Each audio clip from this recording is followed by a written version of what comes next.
وهم لا يبصرون صدق الله العظيم উপস্থিত বিচারক মণ্ডলী শ্রদ্ধেয় শ্রোতা মণ্ডলী সবাইকে আমার সাদর আমন্ত্রণ জানিয়ে বিশ্বনবী সাল্লাল্লাহু আলাইহি ওয়াসাল্লামের মক্কা জীবন সম্পর্কে কিছু আলোকপাত করতে চাই।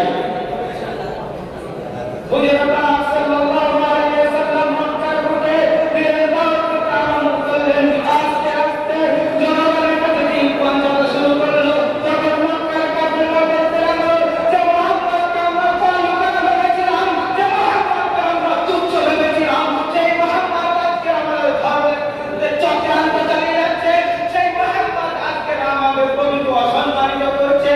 কাফেরদের মধ্যে একটি সভার আয়োজন করা হলো। সভার মধ্যে হতে রাইতে শুরু করলো।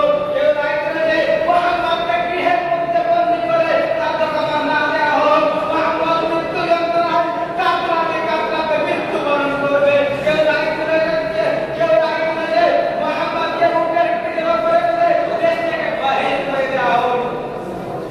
উত্তরে শাহেখে নাজ বলল, ওই মুহাম্মদকে যদি গৃহের মধ্যে বন্দী করে রাখা হয় তাহলে কুরাইশ গোত্র এসে মুহাম্মদকে মুক্তি করে নিয়ে চলে যাবে। ওই মুহাম্মদকে যদি দেশ থেকে বাহির করে দেওয়া হয়, মুহাম্মদ যে দেশে প্রবেশ করবে সে দেশের জনগণ মুহাম্মদের সাত চরিত্র আর মুচকি হাসি আর মুহাম্মদের মুখে মাধুর্য কথা শুনে তারা মুহাম্মদের ধর্মের দিকে ধাবিত হবে। আবু জেহেল রাজনীতি শুরু করলো। প্রত্যেকটি গোত্র থেকে একটি একটি নেতা নির্বাচন করা হোক আর সবাই মিলে একত্রিতভাবে মুহাম্মদকে হত্যা করে দেওয়া হোক, তাহলে একা কুরাইশ গোত্র পরিশ্রম নিতে ব্যর্থ হবে। সবাই আবু জেহেল রায়কে গ্রহণযোগ্য করলো। সবাই একদিন দেশে রাতে সবাই হুজুর পাক সাল্লাল্লাহু আলাইহি ওয়াসাল্লামের গৃহের দিকে অগ্রসর হলো। তারা খোলা আকাশের নিচে উচ্চ কণ্ঠে বলতে লাগলো, আজকের পর থেকে মক্কার বুকে না মুহাম্মদ থাকবে, না মুহাম্মদের ভক্ত থাকবে, না মুহাম্মদের বন্ধু থাকবে, না মুহাম্মদের ধর্ম থাকবে।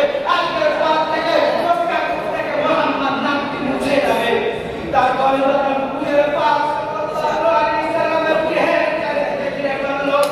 এমন অবস্থায় আল্লাহ পাক রব্বুল আলামিন হুজুর পাক সাল্লাল্লাহু আলাইহি ওয়াসাল্লামের কাছে প্রার্থনা করলেন। হুজুর পাক সাল্লাল্লাহু আলাইহি ওয়াসাল্লাম প্রার্থনা করে হযরত আয়েশা রাদিয়াল্লাহু তাআলা বললেন, হে আলী, তুমি আমাকে চাদর গায়ে নিয়ে গায়ে শুয়ে পড়ো, আর সকালে আমাকে মান সবাইকে প্রস্থান করে দিও। হযরত আলী রাদিয়াল্লাহু তাআলা আমাকে বর্ণিত করেন, আমার দীর্ঘদিন পরে এমন একটি রাত আমার জীবনে এসেছিল, যে রাতে আমি শান্তি করে ঘুমাতে পেরেছি, নিশ্চিন্তায় ঘুমাতে পেরেছি।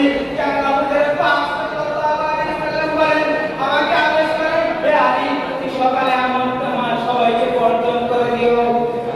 আমার দীর্ঘ বিশ্বাস ছিল যে সকাল পর্যন্ত আমাকে মৃত্যু টাচ করতে পারবে না। কেননা হুজুর পাক সাল্লাল্লাহু আলাইহি ওয়াসাল্লাম আমাকে আদেশ করেন, হে আলী, তুমি সকালে সবাইকে আমাদের মাল ধ্বংস করে দিও। হুজুর পাক সাল্লাল্লাহু আলাইহি ওয়াসাল্লাম ঘর থেকে বাইরে হয়ে গৃহ থেকে বাইরে হয়ে এমন পথ করে বাবা শাইয়াম পাউলাই শুরু করে কাবারের দিকে নিক্ষেপ করে দিল। আল্লাহ পাক রব্বুল আলামিন এমন পথ করে সমস্ত কাফেরদের চক্ষুর ভিতরে প্রবেশ করিয়ে দিল। সমস্ত কাফের বেহুশ হয়ে গেল। হুজুর পাক সাল্লাল্লাহু আলাইহি ওয়াসাল্লাম আস্তে আস্তে গৃহ থেকে রওনা দিলেন। কিছুক্ষণ পরে কাফেরদের হুঁশ ফেরার আগে হুজুর পাক সাল্লাল্লাহু আলাইহি ওয়াসাল্লামকে তারা নাম পেল। তারা ঘোষণা করতে শুরু করলো, ওই মুহাম্মদকে যে আমাদের কাছে তলব করে নিতে পারবে, ওই মুহাম্মদকে যে আমাদের কাছে এনে দিতে পারবে, তাকে আমরা পুরস্কৃত করবো।